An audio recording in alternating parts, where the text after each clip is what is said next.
On today's episode, I am joined by the Director of Marketing of Helpbank and Free Humanity, Tobias Allen. You might know these companies as companies siloed off from Simon Squibb, who is just all over the internet and makes so much impact and helps people all around the world. And he's a guy that even your mum knows, which is unreal. Tobias previously was the Director of Marketing at acquisition.com, founded by Hormozi. He goes into what his previous role was like. And essentially, this guy is the epitome of devotion to his craft and work. We go into marketing concepts, what drives him, impact that they've made to businesses, to people who are making real change in this world. Enjoy episode 107 of the Grapple and Growth podcast. And if you like it, then share it to a friend. Thanks. As entrepreneurs, we all experience challenges in our business journey. I'm JT Story, and the Grappling Growth podcast is my attempt at documenting my entrepreneurial journey while building my brands. I sit down with fellow entrepreneurs, understanding how they grapple with growth. I hope you find value and enjoy. Tobias, welcome to the podcast. Thank you for having me, Joe. It's a pleasure to be here. Tobias, I'm curious, what does growth look like to you? Good question. So honestly, I would categorize it in two areas. So there's professional growth in terms of the campaigns that I'm working on and the businesses that I'm helping.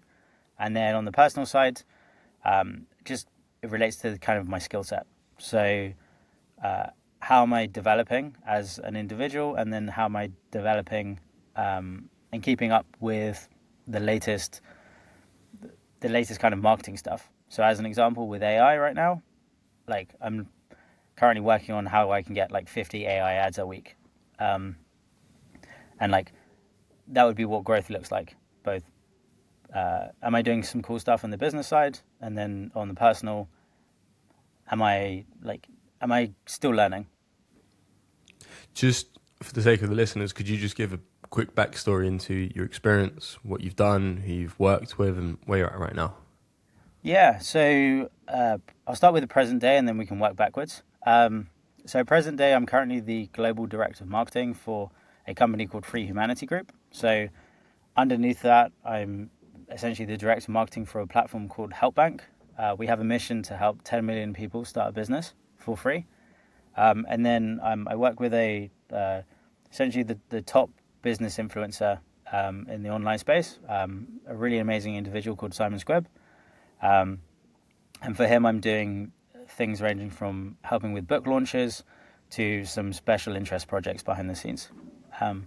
Prior to this, I was the CMO of a creator platform based out of London. We raised a 20 million Series A over a 3-month period. And then prior to that, I was the Director of Marketing for a company called acquisition.com. So over a 2.5-year period, I was involved with working with, two fairly well-known and incredible entrepreneurs, Alex and Layla. And over that 2.5-year period, we scaled a portfolio to a pretty decent valuation. And I was involved in scaling the portfolio companies. I was involved in the first book launch, so 100 million leads. And then the year before I left, I helped with a lot of the marketing for the new workshop advisory division. That's cool. And you talk about those experiences, and that's what we went into previously that you've done. But there was one piece that you mentioned previously, which was about how you really got started and what that looked like, and your thirst for knowledge and development. And I think in order to be a good marketeer and understand the mechanics of the online and even in real life space, there's a lot that goes into it. And that's kind of leading me down the tangent of the literature that you've consumed. So just for me, more selfishly than anyone else, what are a few staple marketing books that you've gone to over the years that maybe aren't so mainstream and have kind of given you that foundational start? Yeah, good question. It might be a boring answer for copywriters, but I'm still consistently amazed at how few people know some of these books. So in terms of giving like 3 names, number 1 would be Confessions of an Advertising Man by David Ogilvy. So where that was valuable was more the mindset of how to succeed and win in an agency environment, which broadly speaking, also is kind of how you can win in an advertising environment. So there's a chapter in that book called Advice to the Young, which is all about how do you shake the pagoda tree, or how do you shake the money tree. And the advice is basically like you find a wheel and you put your shoulder against it. And I think that was very transformational for me in terms of the character traits I needed in order to see sustained success. The second book, or the second two books, is honestly the two books that I kind of started with. I got lucky and I picked up a book called The Ultimate Sales Letter by Dan Kennedy, which is just a very like hard-hitting, systematic approach to writing sales copy. I didn't appreciate how valuable it was at the time, but that was the book that I used to get really good at how to book meetings with business owners. So I literally sat there with that book, just writing and sending those messages out to business owners to get a response. And that was kind of how I trained myself initially. So that book was very useful. And then the final one is Common Sense Direct Marketing by a guy called Drayton Bird. Interestingly, I got lucky. The Ultimate Sales Letter and Common Sense Direct Marketing, I found in a charity shop. Like each book was about like 50p to £1. I didn't have much money at the time, and literally by the grace of God or the grace of universe, those two books were next to each other, and it gave me a very fundamental and foundational like learning for marketing. Like Dan Kennedy's taught me how to write sales messages, and then Drayton Bird's Common Sense Direct Marketing gave me an incredible holistic overview of how database marketing works and how direct marketing works related to like list, offer and copy. And I still use it to this day. I basically got lucky, but those would be the three books that immediately spring to mind when it comes to like getting good. The Ultimate Sales Letter, straight away after we spoke, I ordered it and I've started reading it, and I got a copy for Jasper as well, just because he was intrigued by it last time I spoke to him. What you mentioned there, I think, is really a powerful takeaway to help younger people. And why I say that is because I think in today's age, everyone's trying to learn everything about everything, which is an impossible task. Whereas being able to turn around, get really refined, have a process, have a system that we can work towards and consistently iterate from makes it easier. You mentioned the analogy of shoulder against the wheel and the characteristics needed to become that person, the person you aspire to be. I'm really intrigued by that statement. Could you expand? Yeah, so like broadly speaking, and I think the best way to communicate it is actually something one of my friends got as advice from their dad. So for context, their dad was quite a successful business owner over in Malta. He had quite a large coffee company, essentially one of the top business owners on the island. What he told his son is, I don't care what you do, as long as you become the best in the world at it, or you aim to be the best in the world at it. So he was like, you can be a pool cleaner, but provided you plan to be the best pool cleaner, like, I'm happy. Fundamentally, that's kind of the character trait that I try and adopt when I'm working in a business. It is, how can I aim to be one of the top people in the business, and then so that's on like the micro in a company environment.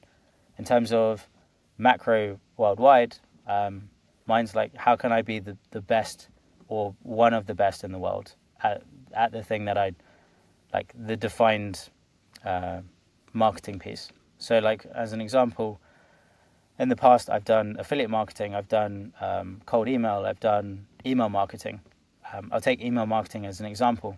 All I did for 6 to 8 months was work basically close to 100 hours a week doing email marketing for brands, to the point where I could probably, to the point where I feel somewhat confident saying I was probably one of the best in the world at D2C email marketing while I was doing that. I was going head to head with other brands that were kind of leaders in the space, and I was writing copy that was beating their stuff. Like head to head in copy, me versus another copywriter, I would beat them. And then in addition to that, I was taking over brand accounts that had previously been run by a different agency or different people, and I would go in and bump up all the numbers. So that like level of obsession is kind of what I try and apply to my work. And whatever I think is the dominant marketing strategy at the time, that will be what I'll kind of go all in. And so like before this meeting, we spoke about, you asked me what I'd been up to. Right now, the thing I'm wanting to be the best in the world at is building creator armies. So micro influencer armies that you can plug into a brand and scale it to potentially like break a 4-minute mile. That's a whole rabbit hole in and of itself, but that's currently where my focus is I want to be the best in the world at building affiliate armies to scale brands. So you just said that's a whole other rabbit hole. I wouldn't be doing the best service for all the listeners out there who are thinking, what does he mean by that rabbit hole? So is that something we could scratch down? Yeah, absolutely. Should I just give like the what it is and like how it works? Yeah, absolutely. So I think the number one case study of this right now, 2 companies come to mind, is QVC and a brand called Comfort. For anyone in the D2C space, they're probably familiar with what Comfort are. Essentially, they sell like weighted hoodies. What these brands are currently doing, I'll mention Comfort and then I'll talk about how QVC are doing it. What Comfort have achieved is they've essentially become one of the top 5 Shopify sites in the entire world in a 3 to 5 year period, where previously it took maybe Gymshark, Fashion Nova, those kind of brands, 13 to 15 years to do it. So they've accelerated their growth to insane levels. We're talking hundreds of millions a year in retail volume in a very compressed window of time. The way that they are doing this is building kind of creator affiliate armies. So they will go and sign up, let's just say for the sake of argument, several thousand micro creators across platforms, more specifically TikTok. These are accounts with people ranging from 1,000 people and followers up to, let's say, like 50,000 in followers. And these creators are given commission based on the sales that they generate for a brand. What this is allowing brands to do is scale their creative output. They can produce 3,000 to 5,000 pieces of creative per week from their creator base. And then they're then able to plug that into their advertising machine to be able to essentially get an enormous competitive edge. In terms of the sales figures that they are getting just specific to the TikTok shop side, I checked this morning, Comfort are doing about 11 million a month in GMV, which is gross merchandise value. So this is just total volume of sales that they're doing on TikTok. QVC have doubled in the last month, and they're now on about 23 million a month using this kind of strategy. Is this data all open source? No, so I use Spy Tools. TikTok's a great example. Basically, for brands using TikTok Shop, the GMV can be scraped on the platform using Spy Tools. So you can, it's a very good example of like how some of these numbers are like visible for potentially the first time in a while at least. And so this is how you can see real numbers, real brands, and like how they're starting to scale it. So I take no credit for the genius that's kind of come up with this marketing play, but since I've spotted it, I'm now determined to understand it and compete with them, essentially. That's impressive. I know that Meta Ad Library, you can see how much ads have spent to date so far, so that can give you a further insight into not only the duration that ads have been live for, but also how long they've been live for and how much has been spent. So you can see if it's a sprint campaign, or you can actually see how sustainable, or if it's an evergreen campaign. So I do feel that the landscape of marketing now is like it's never been before, where we have so much wild transparency to see what's working, and even using AI tools to look at what competitors are doing, or conducting analyses on businesses you would have never been able to have done before. It's just giving you the playbook from literally the touch of your fingertips that we've never been able to see before. I'm intrigued. Now, I know that this is a question you get asked a lot. Your experience with Layla and Alex Hormozi, people are going to be thinking, how on earth has he got in there? Could you kind of lift the lid slightly on how it came to pass? Tobias, 2019, 2020, you're there, you're working with accounts, and then lo and behold, Alex Hormozi, summer of 2021, he blew up out of nowhere. What was that like, and how did you actually initially get in contact with them? Yeah. Going back to what I said about what I learned from David Ogilvy in the book Confessions of an Ad Man, I got lucky, is my short answer. Basically, I was just pursuing my own journey of wanting to be the best. And so what that looked like was I was actively working across, let's say, like 12 clients at one time, doing all of their emails. And then everything I was making, I was throwing back into myself in the form of coaching, mentorship, events, conferences. Everything I could get my hands on, I was essentially reinvesting to be able to get better. What had happened was I bought a course. I became someone's best student. And then a few months later, we'd kept in contact because I was just trying to get as much knowledge as I could. A few months later, he sent me a message and he connected me with his mentor. He basically said, look, you're at the point now where you're actually better than me. I'd love to connect you to the guy who taught me, and he's got a thing that he's running. I think you should do it. I basically invested my life savings to do this thing. It was called Project Delta, and then it was immediately called the Hunger Games after that. Who was it by? It was by a copy chief called Will Green. So he used to work at Agora in one of their divisions. He had a huge impact on my career. He's a reason I kind of went into intrapreneurship, which is working within businesses as opposed to being an entrepreneur. Interestingly, at that time, I was just about to start my own brand. I ordered 100 units of stock from China that was sitting in my living room. I was ready to I'd seen how brands scale, and I was ready to basically start my own. What was the product? It was a beach coat. So when I say beach coat, this is the response a lot of people get. Basically, I was wanting to create a new category. A beach coat is, the market leader is a company called Dry Robe. It's like this long, fluffy coat that Dry Robe were positioning for surfers initially, but the real avatar is actually mums and dog walkers. So I took that product, I got it manufactured in China. I went through all of the customer reviews and all the 5-star and all the 1-star, and essentially got a product made that beat it.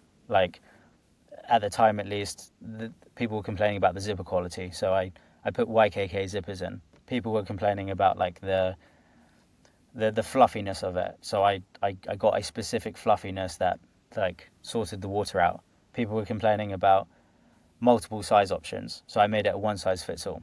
Essentially, I was designing a product around creating a marketing campaign to do well at it. And all of this was ready to go. And I got, around this time, it was about 8 to 9 months in of Hunger Games with Will and a bunch of other marketers. And same as before, I got an email land in my inbox, and it was, the subject line was not what I was thinking, but you should do it. That was literally the subject line in typical Will Green fashion. And he connected me with Alex. Basically, Alex was looking for a director of marketing, and Will referred me. And so I got an immediate connection to Alex. It's worth noting that was quite early on in the brand journey of acquisition and kind of Alex. So I got lucky, basically. It was still early in the business, and then obviously the rest is history. It took off like a rocket, and I'd like to say I had some involvement with that. So this is pre-Alex's fame, because it was his book that helped him really blow up. What made you want to jump into the business? What mentally said, I want to stop this avenue and I want to do something completely different and do this?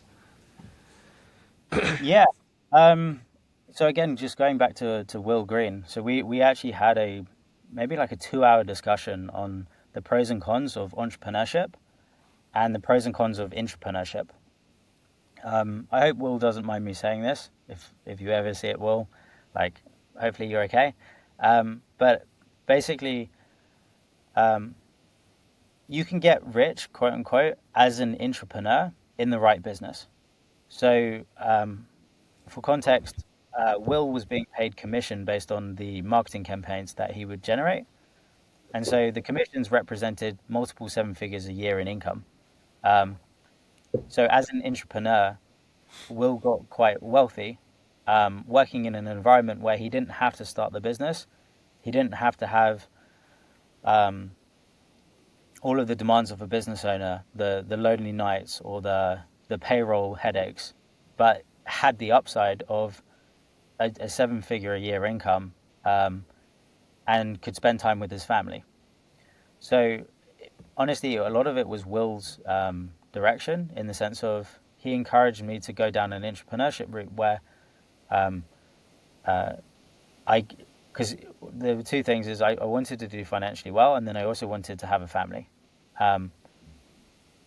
Essentially, Will suggested, this is what I've done. I think you would do really well at it as well.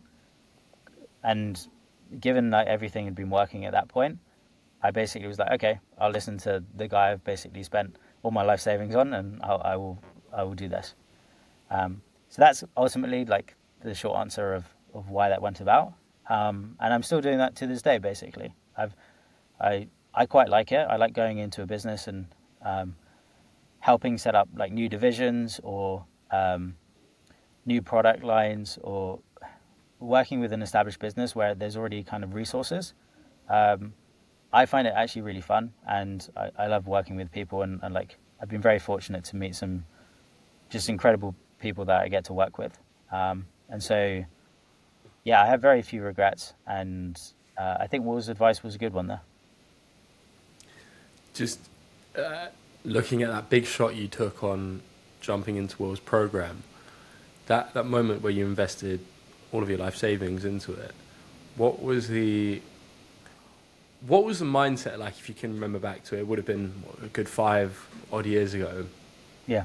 Pressing that button to say, okay, I'm going to purchase this program, because I did something very similar at the start of 2025. I probably put about 25-30% of the money I had left, and I thought, if this doesn't work out, then it's going to be really tight. But I had that belief in myself, and the reason why I'm asking that is because I'm hoping that someone who's listening to this is at a crossroads where then they know they need to go all in on something, whether it's financially, mentally, emotionally, or with their time, but they're not. What was the reason behind you saying, you know what, I'm going to pull the trigger, I'm going to go all in? Yeah. I just wanted to get ahead. Like, fundamentally, money flows. So like, I could always make it back. And I was just going after it. I wanted to get ahead, and I was prepared to kind of do whatever was required to do so. I was all in. Like, I was all in, literally. And like, what that looked like is when I signed up to the program, I also became one of the top students in it. Like, I had to make it work, basically. Like, going on someone like a live call every week for 1 to 2 hours for 8 months straight, like, I was committed. And so whether that would have been the case had I not invested like that, I'm not sure. But just at the time, my mindset was like, I'm going to do what is required and make it happen. I will say, when it comes to like buying mentorships and info courses and events, it's a bit like kissing frogs. You do get better at kissing the better frogs, but like there's quite a lot of crap out there. And I bought lots of crap. there was a lot of gems in some of those, and then those gems, like I was able to then double down on the winners, and then also start to develop an understanding of which courses were better or which mentors were better to learn from, and how to go about learning effectively as well. But yeah, hopefully that answers the question. The reality is I burnt the boat and I just made it work. Yeah, that metaphor, that connection of burning the boats is definitely one I've tried to use to get ahead in entrepreneurship or intrapreneurship for your case. I'm curious, just taking a step back now, I quite often ask people what advice would they give to their 20-year-old selves, but I wanna dig a little bit further. What advice, if you could go back to 5-year-old Tobias, would you give to him? 5-year-old Tobias. Where my mind immediately goes is the understanding of your subconscious mind, and that the words that you use are super powerful. Basically, the advice I would give is like give yourself permission to be unconventional and independent. So question everything and be very careful with the inputs that you allow into your brain. So if you read good books, like in computer programming, they've got a term called GIGO, which is garbage in, garbage out. If I was explaining to a 5-year-old, it'd be like your mind is it works on that basis. If you put garbage in, you get garbage out. Feed your mind the best quality stuff that you can have access to, and then chase discomfort. A lot of the success that I've had is as a result of really pushing myself and doing really uncomfortable stuff. And again, giving myself permission to do that. Because there were many paths in my road where I took an unconventional path, and I was lucky enough to either be forced in that direction and or quote unquote kind of given permission for it.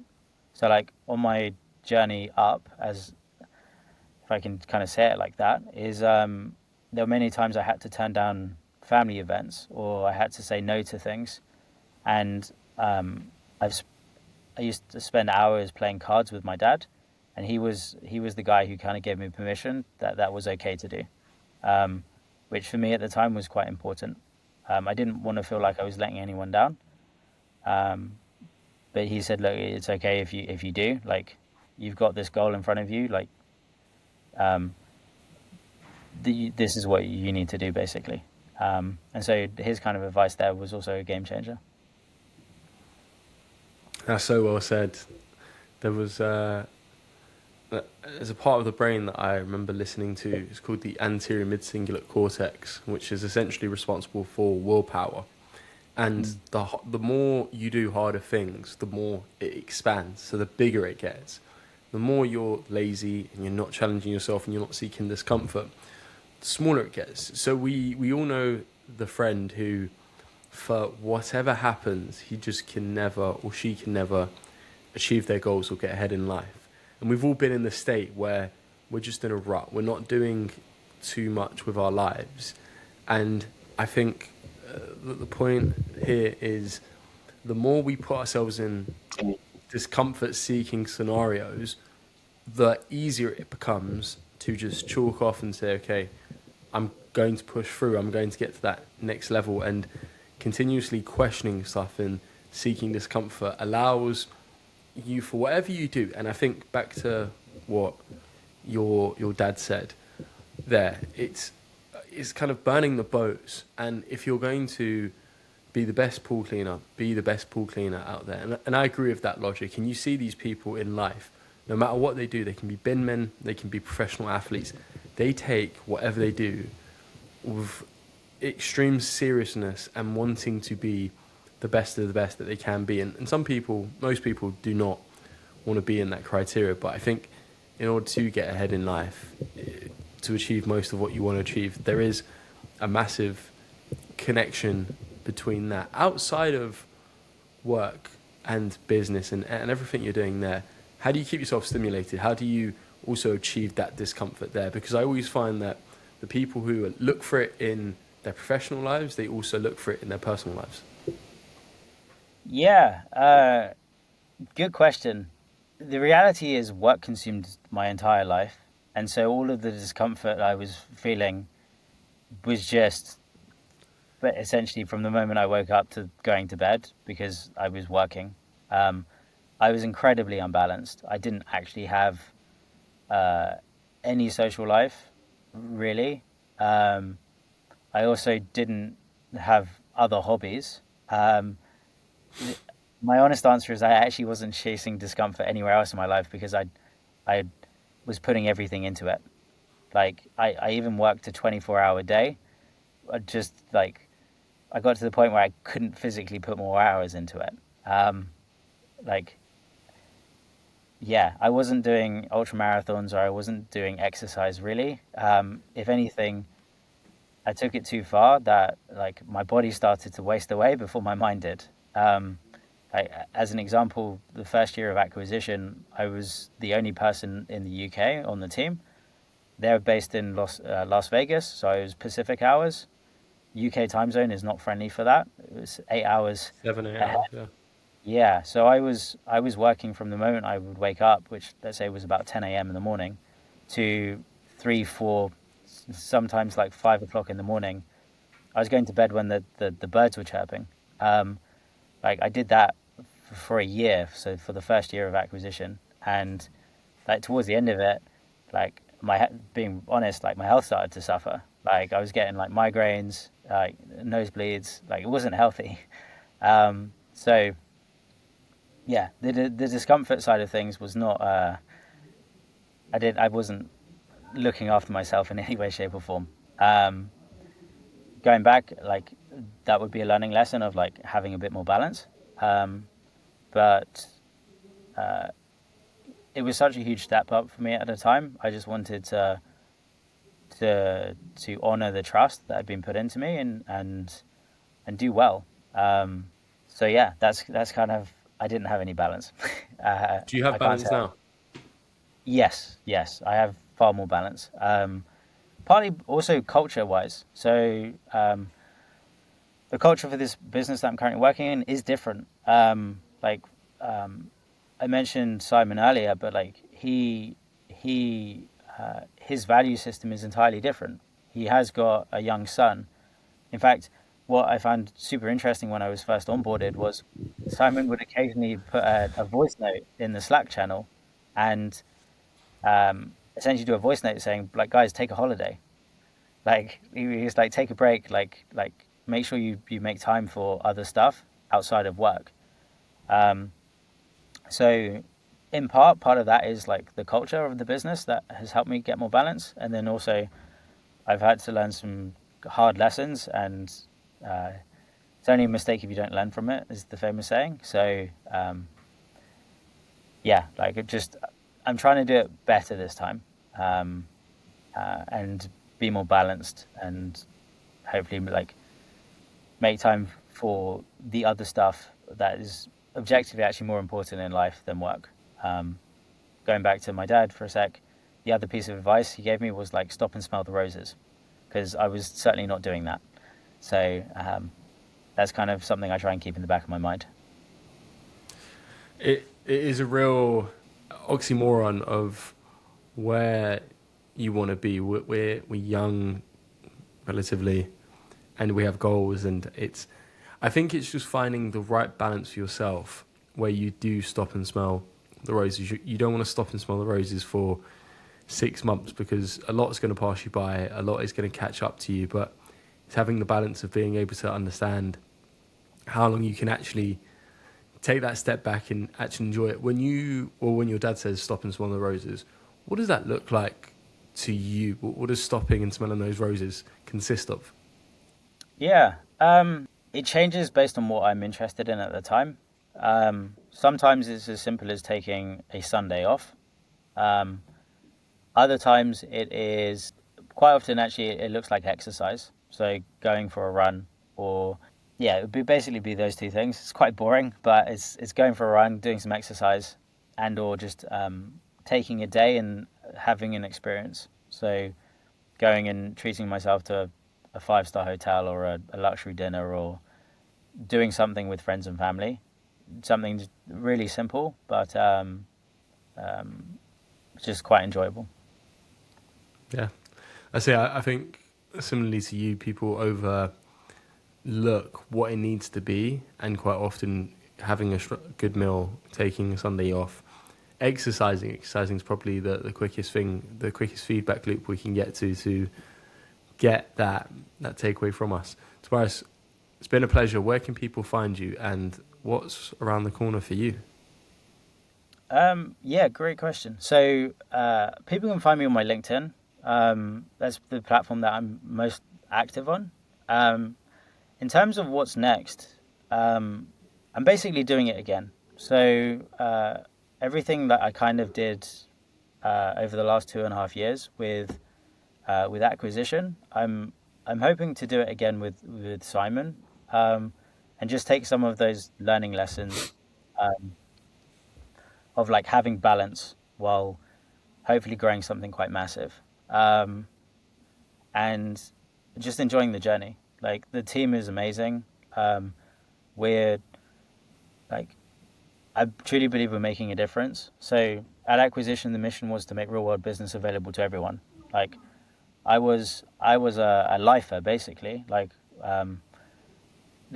We would every Monday we would do a Monday meeting, and we had a community impact slide where we would show uh, like screenshots of the comment section across the channels of people being like, this video like helped me with XYZ, or like I used the content to do like we've got new team members now, or like you could see the impact that you were having. And so that was acquisition's mission. In terms of like Simon's mission of like free humanity, and on the help bank side, help 10 million people start a business.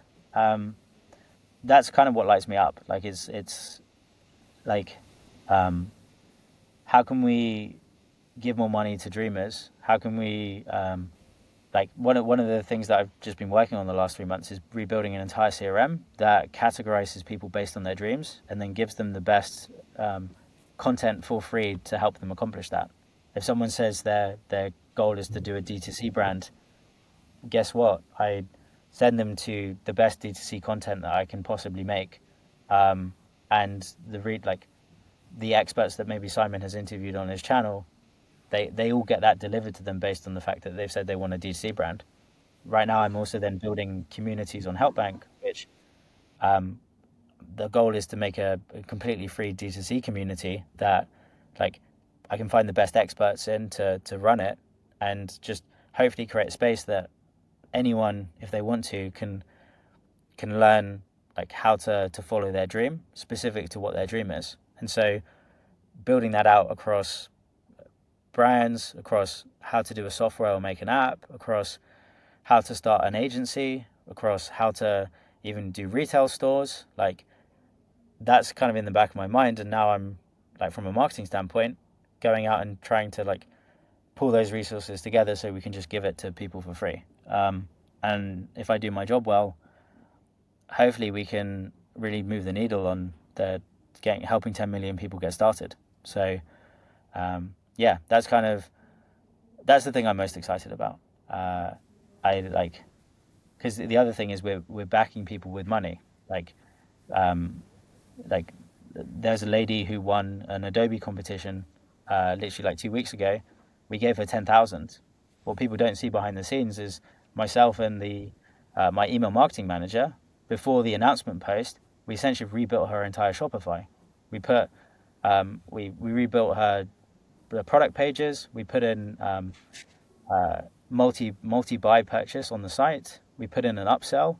We rebuilt her entire like email marketing flow on the back end. We did that in the span of like 7 days, and then when the announcement posts went out across channels, like she ended up essentially tripling her sales relative to what she'd previously accomplished. And we also increased her average order value. Now, that's like phase one. She's also now got 10,000, which we've given to her. And so right now we're helping her find a media buyer that we can hopefully unlock paid media for her. And she's got an incredible mission-driven brand. It's called Super Dinky. It basically helps like prenatal babies in like ICU wards. Like it helps parents going through that. And if we help scale that brand, then like there's going to potentially be thousands of babies that get like these like little bib things, and like parents, like she does boxes that she gives away to the NHS. So hoping to basically like nail it and scale it in the sense of help brands like that, and then help thousands of them. Who knows? Like that's the thing that like I think it's going to be really interesting if we can pull it off. And so doing this across multiple D2C brands, doing it across apps and softwares, yeah, it's quite. I'm getting quite emotional if I'm honestly. But yeah, that's kind of the goal. That's impactful. That's really impactful. I've got one final question for you. What's your dream? I'm living it, to be quite honest. So my my my personal mission is I love scaling businesses.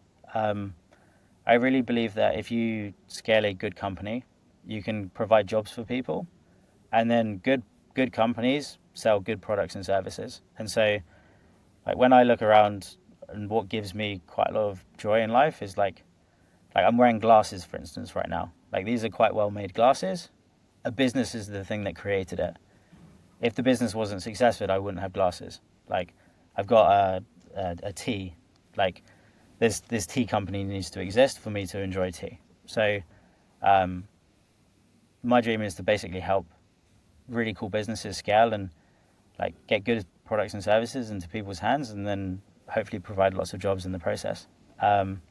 Like David Ogilvy, going back to him, like he made campaigns that built brands that people know of to this day, or like he helped really well known brands like Rolls Royce advertising, Schweppes, Man in the Hathaway shirt, like Amex, for instance. Ogilvy had that account for the longest period of time.